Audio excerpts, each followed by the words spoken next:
Since the outbreak of hostilities in 1959, United States Army advisors in Vietnam have undergone a variety of experiences and learned much about the complexities of guerrilla warfare in Southeast Asia.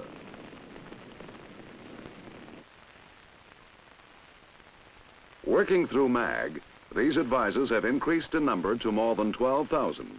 Each is assigned to a specific activity or unit of the Army of the Republic of Vietnam, commonly referred to as ARVN, where his chief duties are to make certain that U.S. equipment is used and maintained properly, and to teach by lecture, demonstration,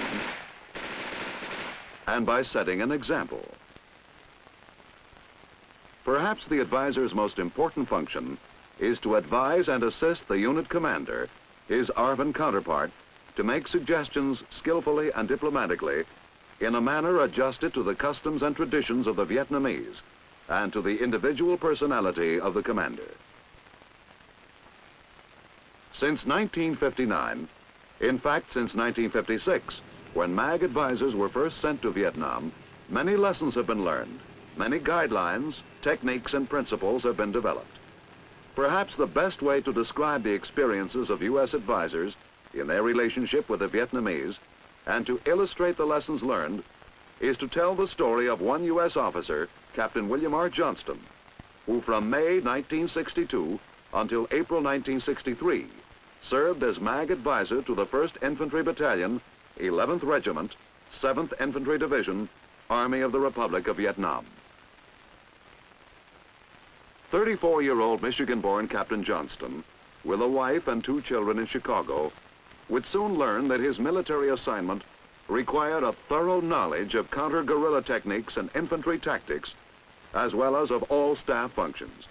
More important, he would discover that to maintain a workable relationship with Captain Tran Tien Can, his ARVN counterpart, and with other Vietnamese soldiers and civilians, he would have to make some changes in his approach toward human relationships.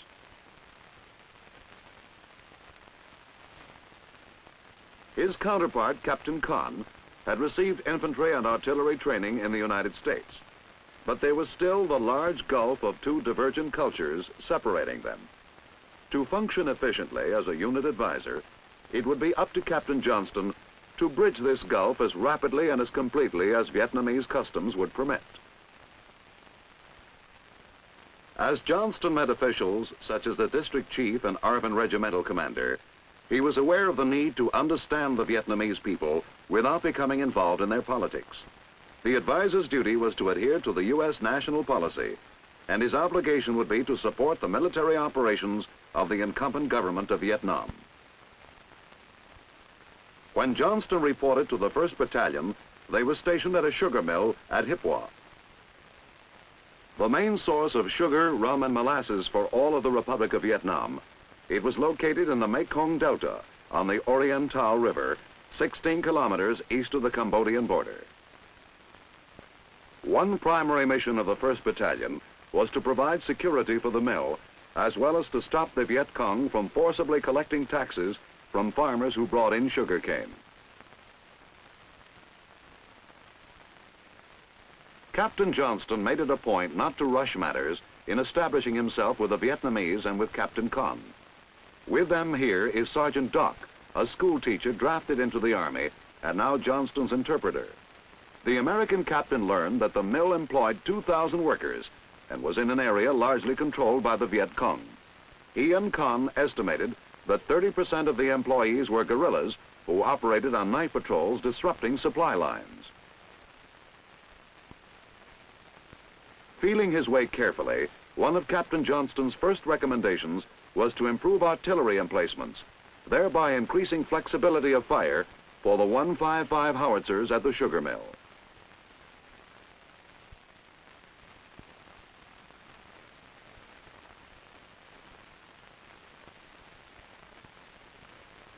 He also suggested that living in shelters improvised from ponchos was neither helping morale nor contributing to supply economy, and Con agreed to construct barracks. Another basic mission of the battalion was to secure a portion of the only usable road for transport of personnel, sugar, and supplies between the mill and Saigon. The road led through Viet Cong-infested territory, with an estimated 2 companies of guerrillas operating in the 1st Battalion's area of responsibility. However, despite the presence of the 1st Battalion, word was received one morning that the road had been cut during the night. Captain Johnston hurried to the scene, where it was reported that the Viet Cong were still in the area. Battalion troops arrived a few minutes later. The battalion commander was at regimental headquarters, and by now Johnston had learned that Con's workload was such that he could not always be available.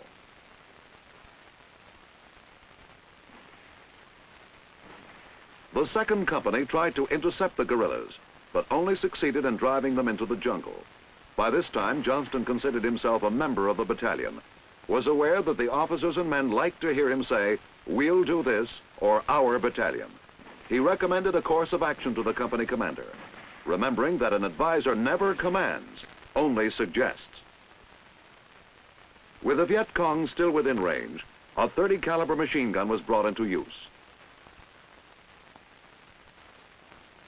A 60mm mortar crew quickly set up their weapon and began firing.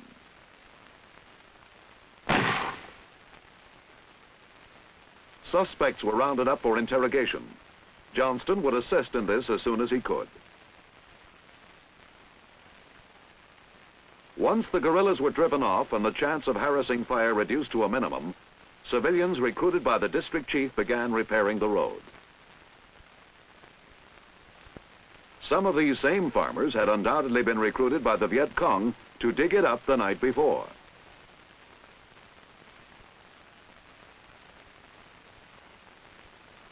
There were several motives for cutting the road. Most important, of course, was to disrupt transportation and supply. These passengers disembarking so their bus can bypass the damaged portion illustrate another motive, which was to enable the Viet Cong to halt civilian traffic in order to recruit guerrillas, capture or kill officials, take hostages, collect money, and to deliver propaganda harangues and leaflets.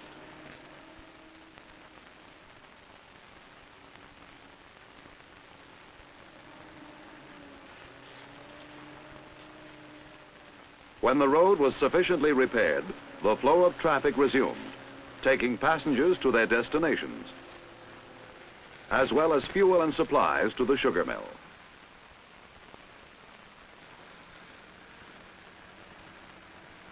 As a result of the cutting of the road and other night activity by the Viet Cong, Captain Johnston made a recommendation which led to the first appreciable disagreement between him and Captain Con. The recommendation was for regular night patrols throughout the area. Although it was eventually followed, the battalion commander refused at first because he was adhering to the old concept of fighting by day and defending by night. Johnston then asked permission to lead volunteer patrols, and Con reluctantly consented. They proved so successful that the battalion commander drew up his own plans for nightly patrols, receiving high praise from division.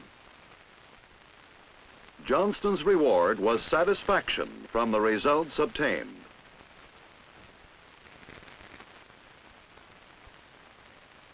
While stationed at the sugar mill, Captain Con, Captain Johnston, and the 1st Battalion participated in other combat operations, either at company level, as a battalion, or as part of a larger unit.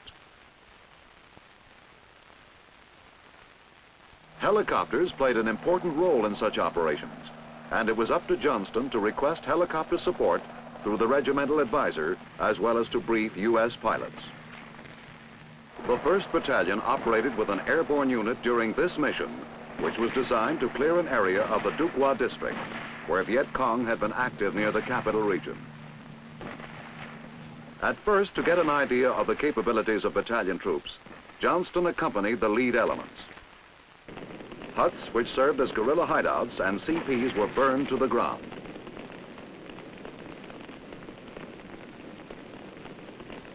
A communist information booth was also leveled by 1st Battalion soldiers and members of the Self-Defense Corps. Even in the midst of combat, troops took a break. Johnston quickly learned that Vietnamese have less stamina than Americans, and that they must have frequent breaks and 4 meals a day. However, this did not interfere with a highly successful mission. A sizable number of prisoners and suspects were captured. When Johnston arrived on the scene, he learned that they had not been searched. He suggested to the company commander that this be remedied. One was found to be on the wanted list, a hardcore Viet Cong named Liu, who had committed murders and atrocities against civilians. Interrogation of prisoners presented a major and continuing problem to Johnston in his capacity as an advisor. It was also an infantry advisor's responsibility to help arrange for armor support when needed. In a later mission, these M113 armored personnel carriers were requested to assist the 1st Battalion in clearing an area of the Mekong Delta. The high grass made it easy for the Viet Cong to hide.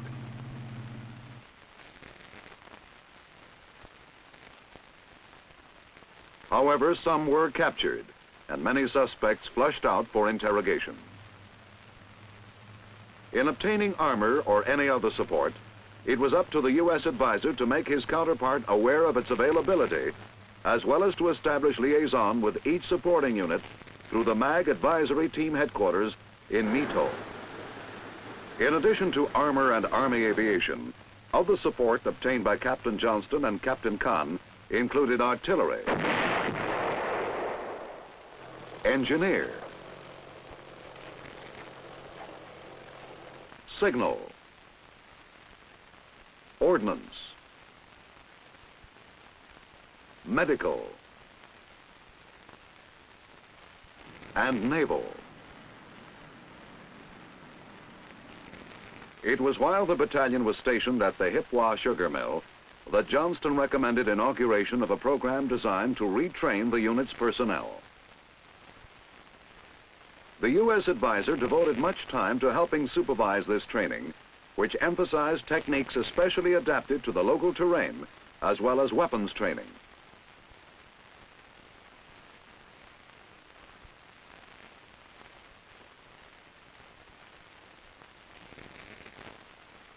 This exercise stressed unit tactics in clearing an area. Both the training and the areas selected proved so successful that higher headquarters assigned the 1st Battalion the task of training 3 companies of recruits as regimental replacements. These recruits, as well as members of the battalion who could be spared, were also given training on the new Claymore anti-personnel mine.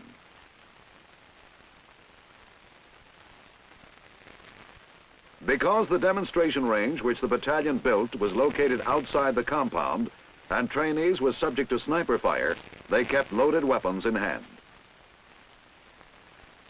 The lecture phase was conducted by Lieutenant Kim, Battalion S5. Johnston had recommended him for this duty because he spoke some English and the two could communicate directly.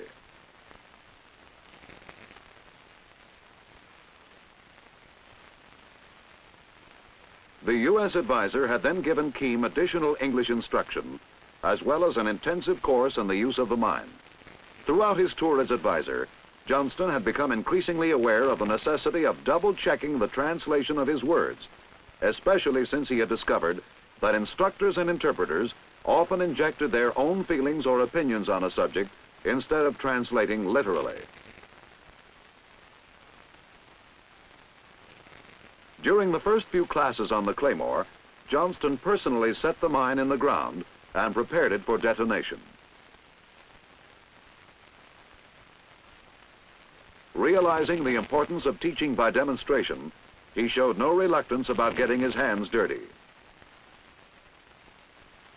However, he realized it would be wrong to continue to do the work himself, and that he would have to persuade one of the battalion officers to take on the responsibility. Use of bayonets to hammer in targets illustrated a minor but persistent problem he faced as an advisor. Ever since he joined the battalion, he had observed the men misusing the bayonet, instead of employing more appropriate tools. Frequent on-the-spot corrections and appeals to the battalion commander had thus far produced no result. With targets in place and the lecture phase completed, Johnston let Lieutenant Vinh, a company commander, detonate the mine.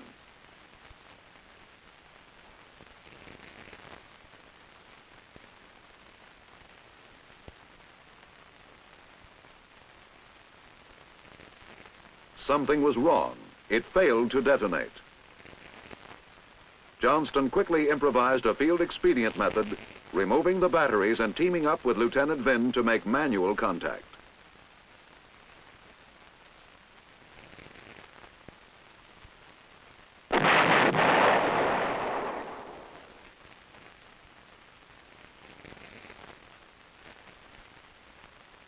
Early in January 1963, two companies of the 1st Battalion moved from the Hipwa sugar mill to the village of Dukwa, where Major Bach, the regimental commander, was on hand to greet Johnston and Captain Kahn.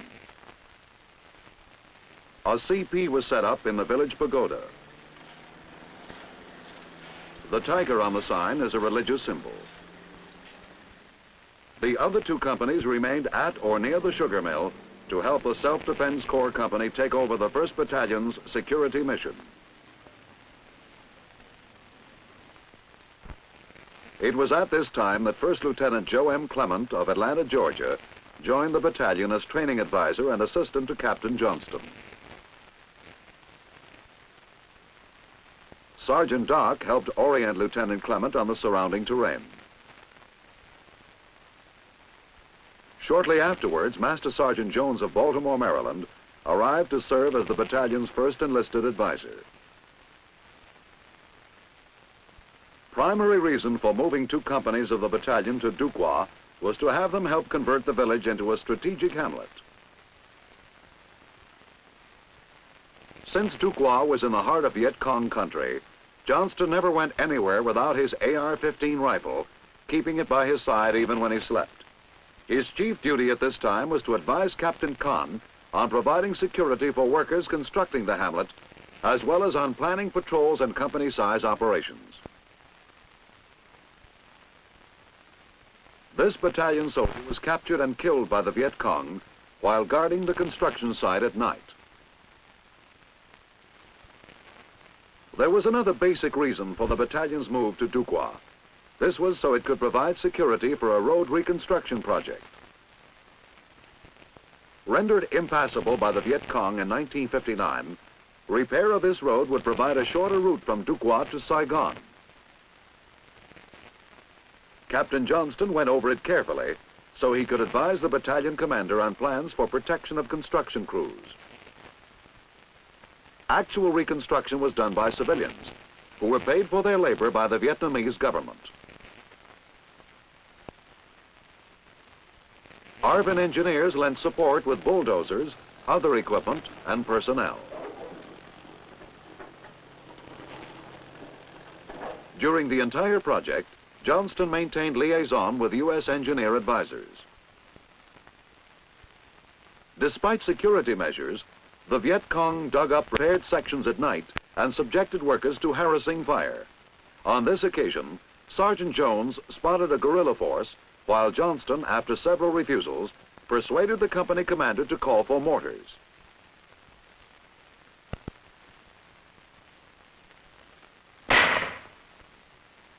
He also found time to reassure an anxious mother, whose son was being interrogated as a suspect, that he would not be mistreated. In addition to their basic duties, the three U.S. advisors concerned themselves with battalion morale. These palm fronds were for the roof of a barracks Johnston had recommended, Captain Kahn had authorized, and Lieutenant Clement had been delegated to supervise.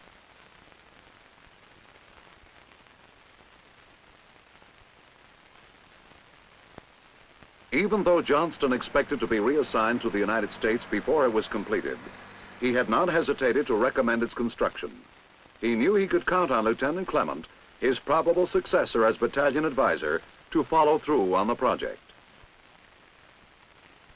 At Johnston's suggestion, Clement and Sergeant Jones, with Sergeant Dock aiding, assisted USIS activity by presenting residents of Dukwa with books, pamphlets, and calendars. Because Dukwa was located near the Oriental River and even closer to many access canals, the 1st Battalion was given its most important mission to date. Produce from this rich agricultural area and from the even more productive south was transported by boat to roads which led to Saigon and other cities north of the Delta. However, river and road traffic was frequently intercepted by the Viet Cong, who collected tribute from the farmers transporting their produce and terrorized them if they were uncooperative.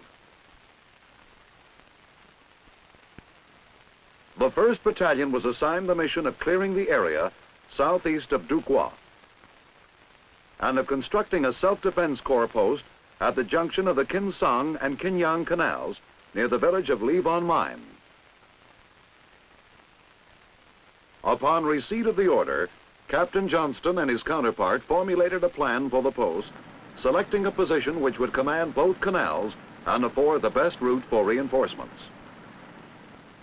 Kahn's planning impressed Johnston, convincing him that advising can work both ways, for he was getting many good ideas from his counterpart. The plan included preparation of materials at Du Quoc and movement of the 1st and 2nd companies from the sugar mill area, so that almost the entire battalion would proceed downriver to the construction site. 2 platoons would be left at Du Quoc to secure the CP, and Lieutenant Clement would remain with them. As the men split bamboo to transport downriver, Johnston saw that he'd won a minor but significant victory. They were using machetes instead of bayonets. His appeals to Kahn and the men had taken effect, and misuse of bayonets had apparently ended. As they prepared to move downriver, men of the battalion were deeply concerned about something, and it wasn't the prospect of backbreaking work in 120-degree heat or the almost certain casualties they would take. Tet, their version of Chinese New Year, was 2 weeks away. Unless they completed the SDC post before then, 30% would miss leave time at home, and the rest a round of feasts and festivity at Du Quoc. At a nearby port on the Oriental River, the equipment was loaded on board LCMs. Responding to requests through command and advisory channels, the Navy of the Republic of Vietnam had assigned 4 landing craft in support of the battalion's mission. Johnston was on hand to watch the LCMs pull out. Manned by Vietnamese Navy personnel, the craft would transport the equipment by river and then canal to the construction site. Meanwhile, the battalion paralleled the river on foot, its immediate objective to clear the intervening area of Viet Cong. Walking with them were Johnston and the battalion commander. They cleared villages and searched huts all along the populated route to the site of the SDC post. Johnston and his counterpart found that all adult males had left, confirming their belief that most of the population were Viet Cong. At another hut, a last-moment escape by VC was indicated by food still being cooked. Despite all precautions, an ambush resulted in the wounding of 2 men.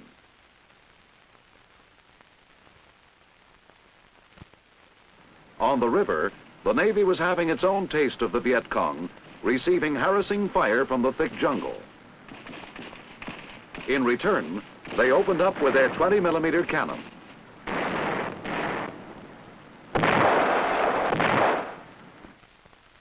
As soon as the battalion arrived at the site of the SDC post, they started digging in to set up a defensive perimeter on Johnston's recommendation. He explained some of his other recommendations to the regimental commander and Kahn, realizing that it wasn't enough to say this was the way the American Army did things. Following a conference, they burned the brush to uncover many traps laid by the communist Viet Cong.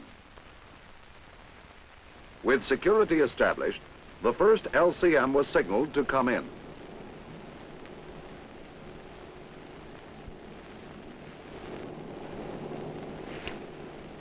Johnston lent a hand in tying it to the bank.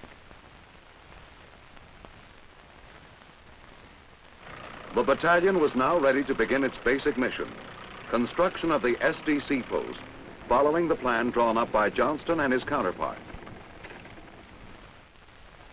The wall for the triangular post would be of mud, which would become almost as hard as concrete when it dried.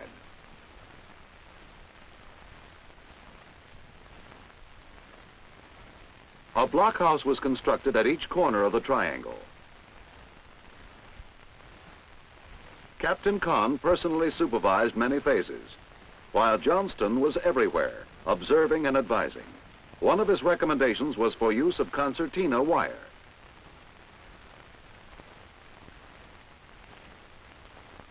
Their joint plan also included the digging of a moat surrounding this entire post.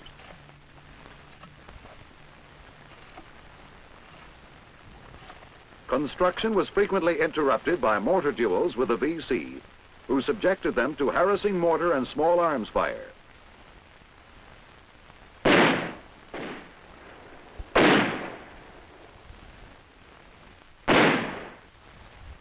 Casualties were sustained by both sides. This SDC soldier received mortar fragments, and an ARVN mortar killed this guerrilla. Viet Cong harassing fire during the post's construction led to a disagreement between advisor and counterpart when Johnston recommended clearing fields of fire in opposition to Kahn's desire to spare the local farmers coconut and banana trees. Johnston won his point, and SDC personnel, together with members of the battalion, burned fields of fire on both sides of the canal. The following day, another battalion soldier was critically wounded by sniper fire at 11:50 hours, a significant time since it was 10 minutes before virtually all ARVN troops took a 2-hour siesta. ARVN helicopter units did not respond to a request for evacuation, and almost certainly would not during the siesta period. Deeply concerned, Johnston radioed a request to the regimental advisor for a U.S. piloted helicopter. He received a regretful refusal, because only when ARVN refused a mission could U.S. pilots be sent.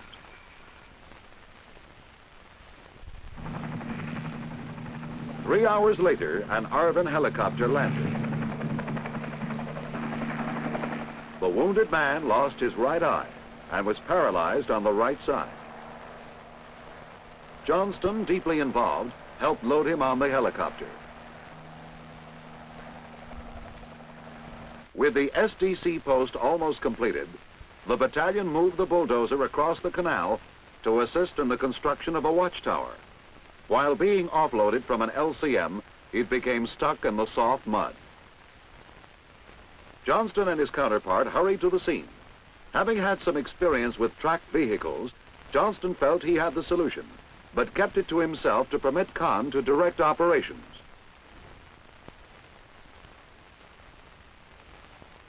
The battalion commander's methods were suitable for wheeled vehicles, but only succeeded in bogging down the tractor even more.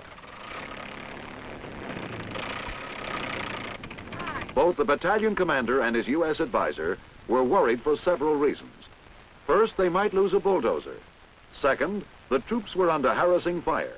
And third, the all-important deadline of Tet was drawing closer. Delay could well cost the men their holiday, and battalion morale could become dangerously low.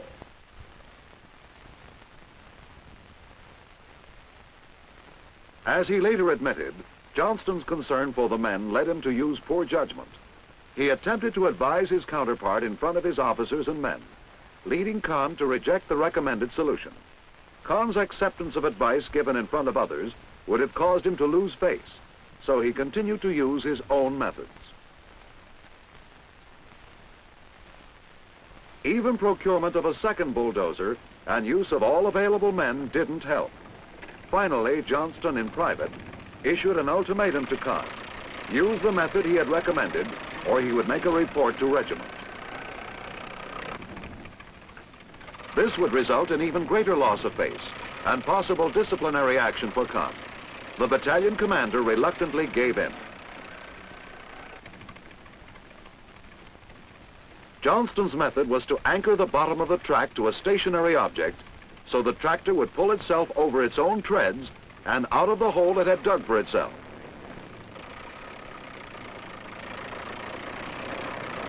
His method worked. The men threw their hats in the air in a spontaneous expression of joy. They made it.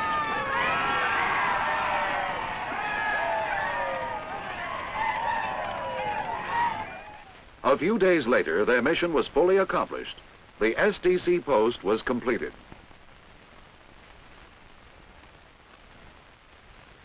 The SDC men and their families moved in to man the post and set up housekeeping, bringing in firewood for cooking and drinking water.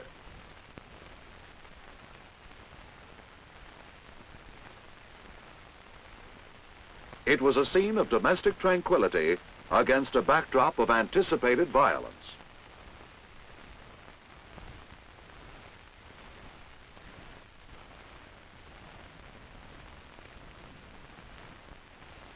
With the post fully completed in 10 days, the battalion headed back to Du Quoc.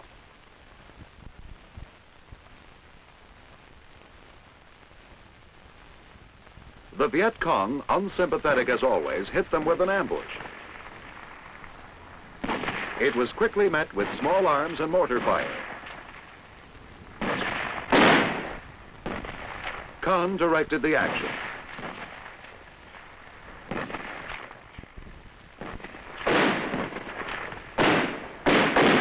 More 1st Battalion casualties were added to the price of the SDC post.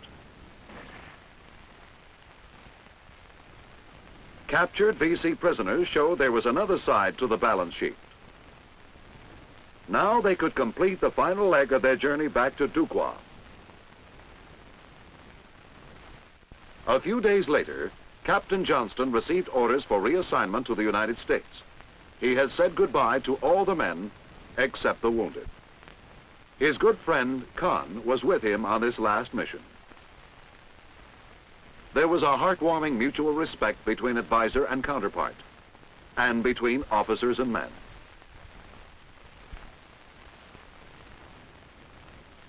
At least one advisory technique had burned itself deeply into Johnston's subconscious. These were indeed his troops. It was time for him to return to the United States and for Lieutenant Clement to replace him. The new battalion advisor had already learned, as Johnston had, that a careless word or action could not only jeopardize the success of a mission, but could cost the United States dearly in goodwill and cooperation. He recognized that the rapport developed by Captain Johnston had been achieved at great personal sacrifice and at considerable cost to the United States. Inevitably, there would be problems. It would be up to him to work them out as Johnston had. However, one fact was certain. All else being equal, he would have an easier time of it because his predecessor had laid the foundation of a workable relationship with his counterpart and the rest of the battalion.